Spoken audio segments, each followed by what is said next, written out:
नमस्कार, मैं हूं पूजा। बिहार न्यूज में आपका स्वागत है। आज है 24 अप्रैल, दिन शुक्रवार। खबरों की ओर बढ़ने से पहले एक नजर आज की सुर्खियों पर। राज्य के 500 चौराहों पर एआई ट्रैफिक सिस्टम जल्द होगा लागू। 28 अप्रैल को होगी महत्वपूर्ण बैठक। यातायात व्यवस्था होगी मजबूत।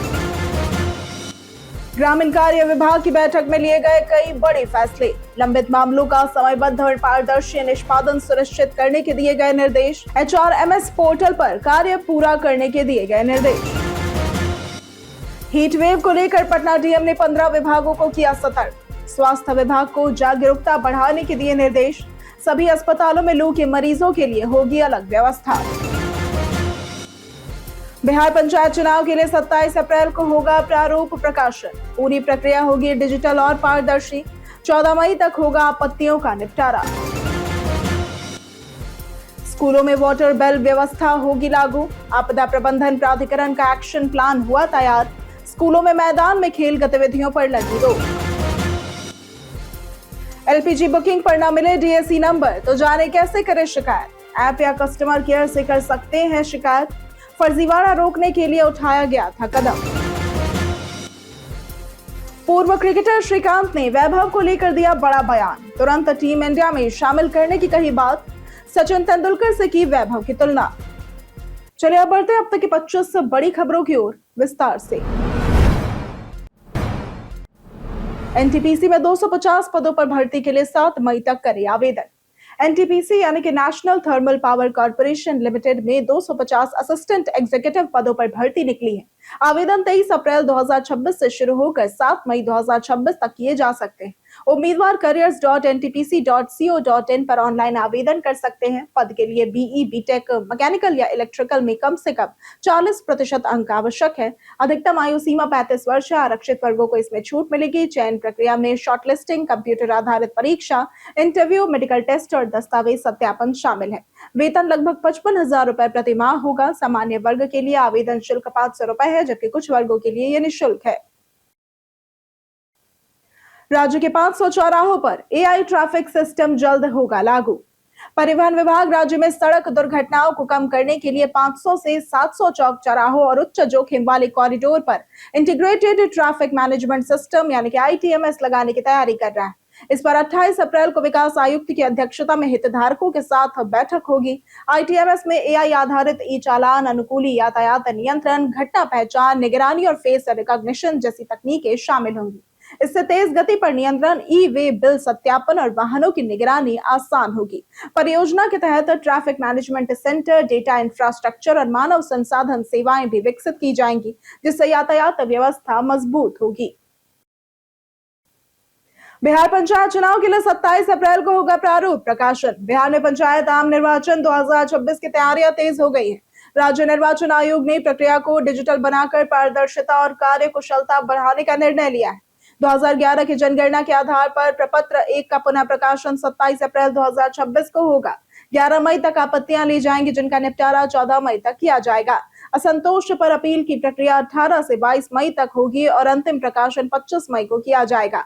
जहां क्षेत्रीय बदलाव नहीं हुए हैं, वहां पुराने आंकड़े लागू होंगे, जबकि बदले क्षेत्रों में नया डेटा तैयार होगा। अटल पेंशन योजना का लाभ देने में देश में दूसरे स्थान पर पहुंचा बिहार। अटल पेंशन योजना निम्न आय वर्ग और असंगठित क्षेत्र के लोगों के लिए वृद्धावस्था में निश्चित पेंशन सुनिश्चित करने की सरकारी योजना है, जिसकी अवधि 2030 से 31 तक बढ़ाई गई है। बिहार ने इसमें उल्लेखनीय प्रदर्शन करते हुए लगभग 80 लाख पंजीकरण किए हैं, जिनमें 46 लाख से अधिक महिलाएं शामिल हैं, जिससे वो देश में दूसरे स्थान पर है। इस योजना में 60 वर्ष की आयु के बाद 1,000 से 5,000 रुपए मासिक पेंशन मिलती है। मृत्यु की स्थिति में परिवार को लाभ मिलता है और इसका उद्देश्य पेंशन आधारित समाज बनाकर विकसित भारत 2047 लक्ष्य को समर्थन देना है। हीट वेव को लेकर पटना डीएम ने 15 विभागों को किया सतर्क। पटना समेत पूरे बिहार में भीषण गर्मी और लू की स्थिति बनी हुई है, जहां तापमान 40 डिग्री से ऊपर पहुंच गया है।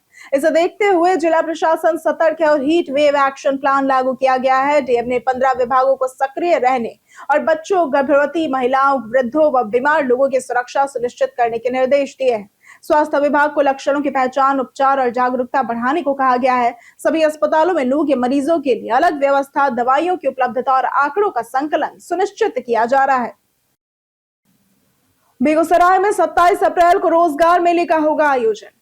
बेगूसराय जिला नियोजनालय द्वारा 27 अप्रैल 2026 को संयुक्त श्रम भवन ITI कैंपस पन्हास में 1 दिवसीय जॉब कैंप आयोजित किया जाएगा। इसमें मैन पावर ग्रुप सर्विस के माध्यम से धूत ट्रांसमिशन प्राइवेट लिमिटेड में प्रोडक्शन ट्रेनी के 50 पदों पर भर्ती होगी। 10वीं 12वीं ITI पास 18 से 28 वर्ष के अभ्यर्थी आवेदन कर सकते हैं। चयनित उम्मीदवारों को 16,528 मासिक वेतन के साथ भोजन, परिवहन और हॉस्टल सुविधा मिलेगी। भाग लेने के लिए NCS पोर्टल पर रजिस्ट्रेशन अनिवार्य और अभ्यर्थियों का आवश्यक दस्तावेजों के साथ सुबह 10:30 बजे तक पहुंचना होगा। गया जी के विष्णुपद कॉरिडोर में बनेगी 694 संरचनाएं। गया जी के विष्णुपद मंदिर कॉरिडोर परियोजना की समीक्षा मुख्यमंत्री सम्राट चौधरी ने की और लगभग 2390 करोड़ रुपए की इस योजना में 694 संरचनाएं बनाई जाएंगी। फल्गु नदी में भगवान विष्णु की 108 फीट ऊंची प्रतिमा स्थापित होगी, जिसके लिए पेडेस्ट्रियन पाथ भी बनेगा। मंदिर परिसर, सीता कुंड और मानपुर तक घाटों का विकास, साफ सफाई, लाइटिंग और बुनियादी सुविधाओं को बेहतर किया जाएगा। श्रद्धालुओं के लिए 24 शेड और 3 स्थानों पर पार्किंग, 750 कार्यवत 20 बसों की व्यवस्था होगी। कॉरिडोर का उद्देश्य पिंडदानियों और श्रद्धालुओं की सुविधा, सुरक्षा और सुगम आवागमन सुनिश्चित करना है। ग्रामीण कार्य विभाग की बैठक में लिए गए कई बड़े फैसले।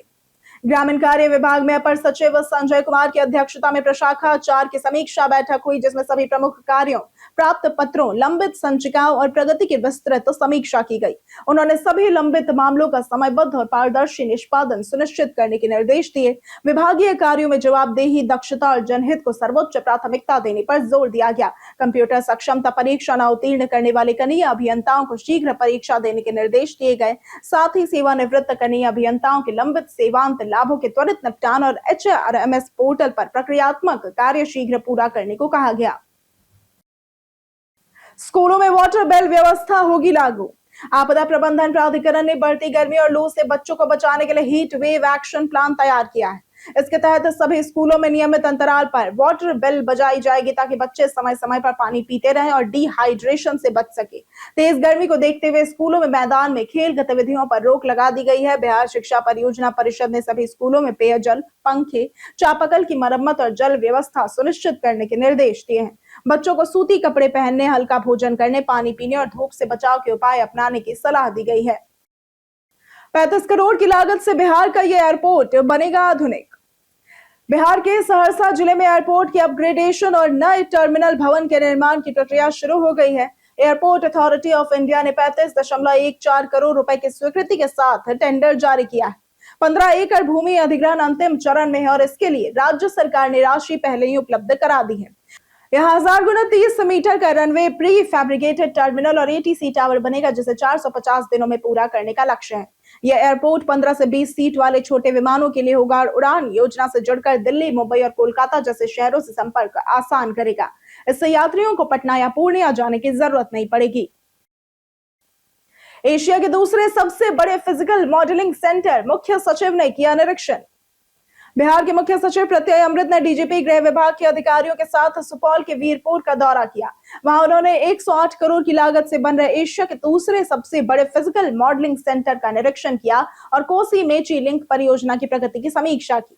भारत नेपाल सीमा की सुरक्षा, तस्करी रोकने, विधि व्यवस्था और SSB की भूमिका को लेकर उच्च स्तरीय बैठक भी हुई, जिसमें सख्त निगरानी के निर्देश दिए गए। अधिकारियों ने विकास कार्यों और एयरपोर्ट भूमि स्थिति की भी समीक्षा की। यह दौरा सुरक्षित और विकास से दोनों दृष्टियों से महत्वपूर्ण माना जा रहा है। 15 मई से शुरू होगी CBSE की दूसरी बोर्ड परीक्षा।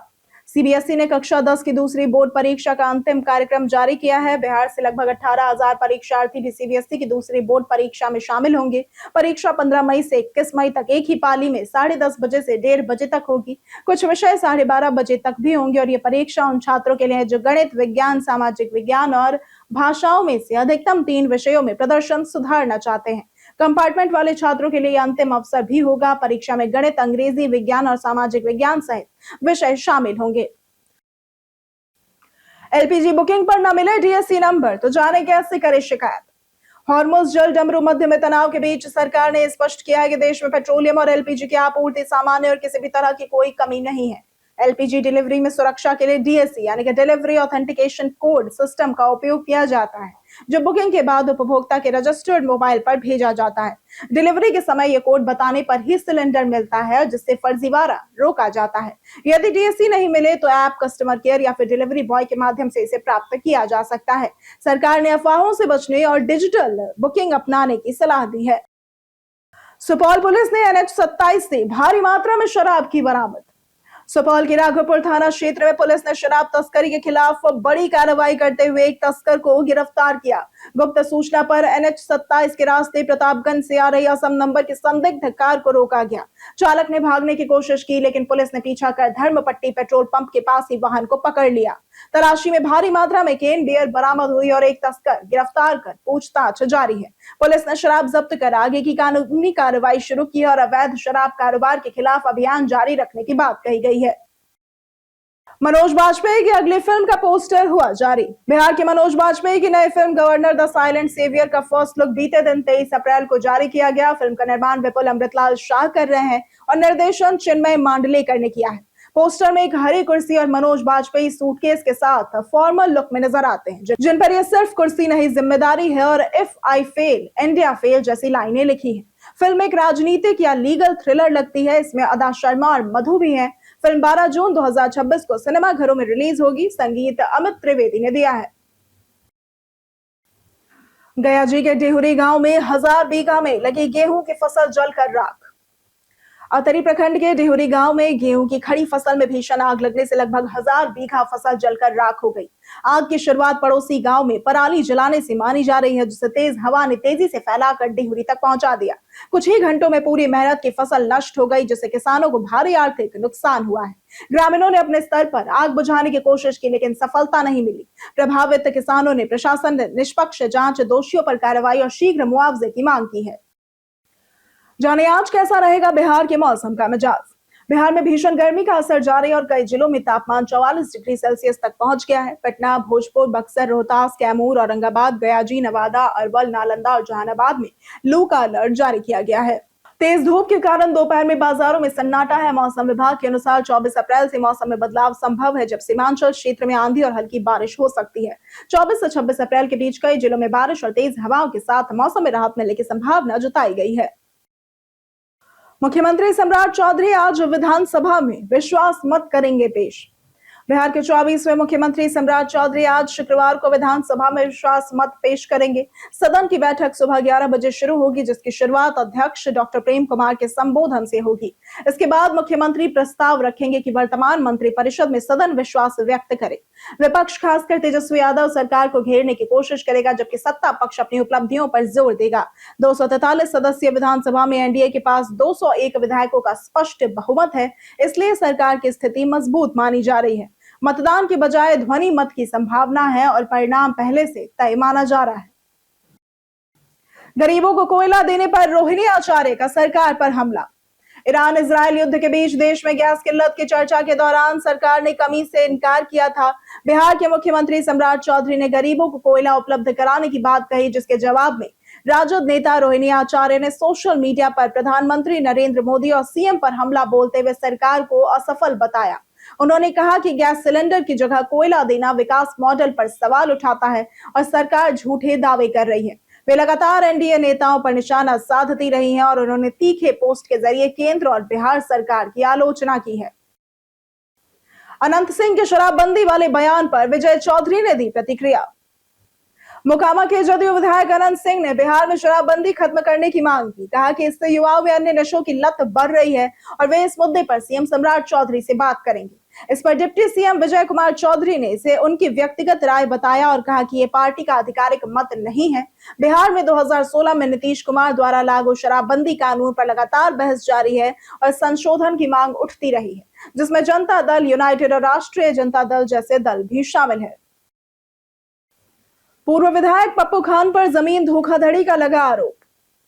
बिहार शरीफ विधानसभा क्षेत्र के पूर्व विधायक नौशादुन उर्फ पप्पू खान और उनकी पत्नी आफरीन सुल्ताना पर जमीन धोखाधड़ी और अवैध कब्जे का गंभीर आरोप है।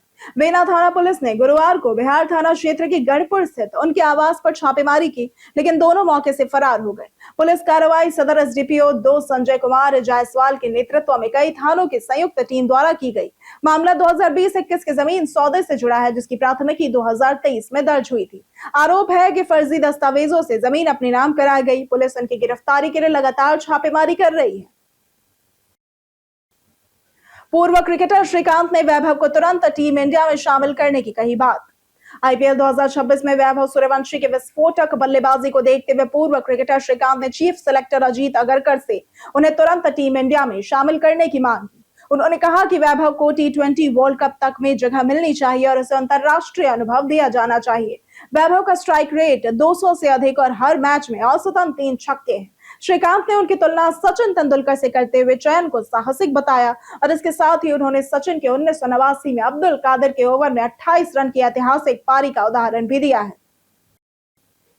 कई कारणों से दर्ज है भारत के इतिहास में आज की तारीख। 1973 में आज के दिन सचिन तेंदुलकर का जन्म हुआ था। ये भारतीय क्रिकेट खिलाड़ी हैं। 1956 में तीजन बाई का जन्म हुआ था।